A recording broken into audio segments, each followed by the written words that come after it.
Assalamualaikum warahmatullahi wabarakatuh. Perkenalkan, nama saya Novia Syahrani dengan NIM 209-22410 dari kelas API 10. Pada kesempatan ini izinkan saya untuk menyampaikan tugas yang saya buat guna memenuhi salah satu syarat ujian akhir semester di semester antara dalam mata kuliah komunikasi bisnis.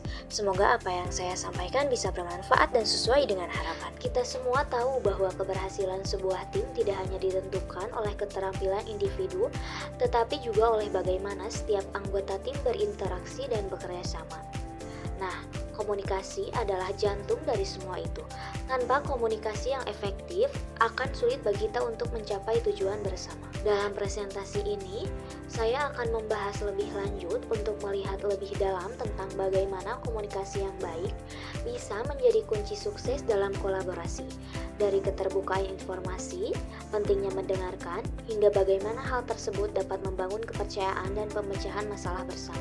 Semoga dengan pembahasan ini, kita bisa lebih memahami peran penting komunikasi dalam setiap kolaborasi dan bisa menerapkannya lebih baik di tim kita masing-masing. 1.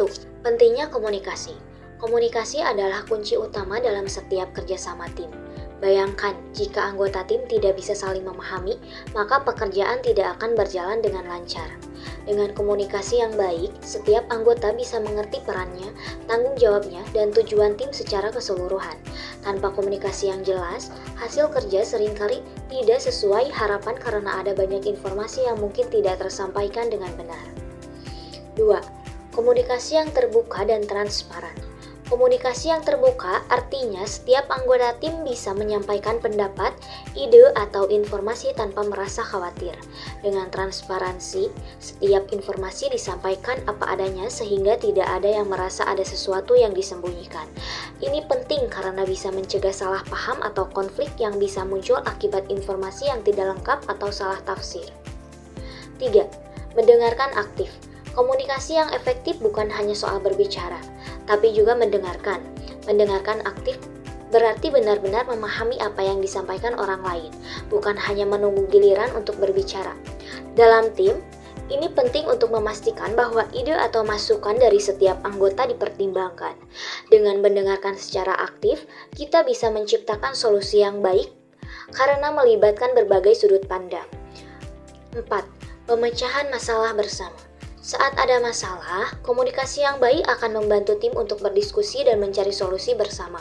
Ketika semua orang terbuka untuk berbagi pandangan, ide, dan saran, tim akan lebih mudah menemukan solusi yang inovatif. Kolaborasi dalam pemecahan masalah juga membuat setiap anggota merasa terlibat dan berkontribusi dalam kesuksesan tim. 5. Kepercayaan dan penghargaan. Komunikasi yang efektif membangun rasa saling percaya di antara anggota tim. Ketika kita berbicara dengan jujur, mendengarkan dengan sungguh-sungguh, dan menghargai pendapat orang lain, kepercayaan dalam tim akan tumbuh. Dengan kepercayaan, setiap anggota tim merasa dihargai dan penting, yang pada akhirnya akan menciptakan lingkungan kerja yang positif dan mendukung produktivitas. Nah, cukup segitu pembahasannya. Terima kasih yang sudah menyimak video ini. Kita sudah membahas bagaimana kolaborasi yang sukses selalu dimulai dari komunikasi yang baik. Ingat, kunci keberhasilan dalam bekerja sama adalah saling memahami, terbuka, dan terus membangun komunikasi yang efektif. Jadi, mari kita mulai perbaiki cara kita berkomunikasi agar setiap kolaborasi yang kita jalani bisa mencapai hasil yang maksimal. Sampai jumpa di video berikutnya, dan jangan lupa sukses bersama selalu dimulai dari komunikasi yang baik. Terima kasih. Wassalamualaikum warahmatullahi wabarakatuh.